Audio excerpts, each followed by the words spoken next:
வெயிட்டிங்கில் இருக்கும். என்னைக்கு ரிலீஸ் தேதின்றதை பார்க்குறதுக்கு வெயிட்டிங்கில் இருக்கும். தலைவா படத்தில் கீழே டைம் டு லீடுன்னு ஒரு வார்த்தை வந்ததுக்கு எதிர்ப்பு நிறையா வந்துச்சு. ஸோ இப்போ அரசியலுக்கு வந்துட்டார், கடைசி படம்னு தெரிவிச்சிட்டாரு.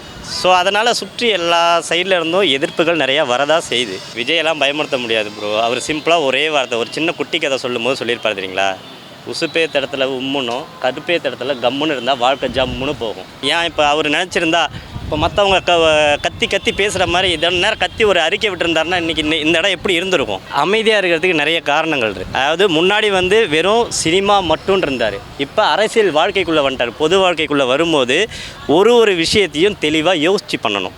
9ஆம் தேதி ரிலீஸ்னு டேட் அறிவிச்சாச்சு, ட்ரெய்லர் வந்துடுச்சு, இசையேட்டி விழாவும் நடந்துடுச்சு, படம் ரிலீஸ் ஆக போகுதுன்றது உங்களுக்கும் தெரியும்.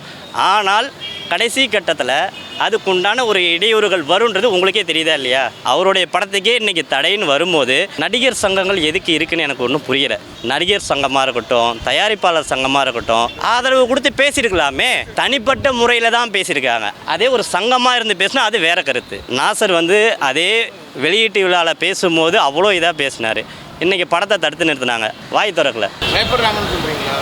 கண்டிப்பாக என்னைக்கு ஒரு அரசியல் கட்சிக்கு நடிகர்களெல்லாம் உள்ளே போய் இப்போ உட்காந்து பேச ஆரம்பித்தாங்களோ அன்றைக்கே முடிஞ்சு போச்சு. என் தலைவர் அதை விட்டு வெளியே வந்துட்டார். இதான் லாஸ்ட்டு படம். இதுக்கப்புறம் அவர் அந்த மாதிரி போகணுன்ற அவசியம் இல்லை.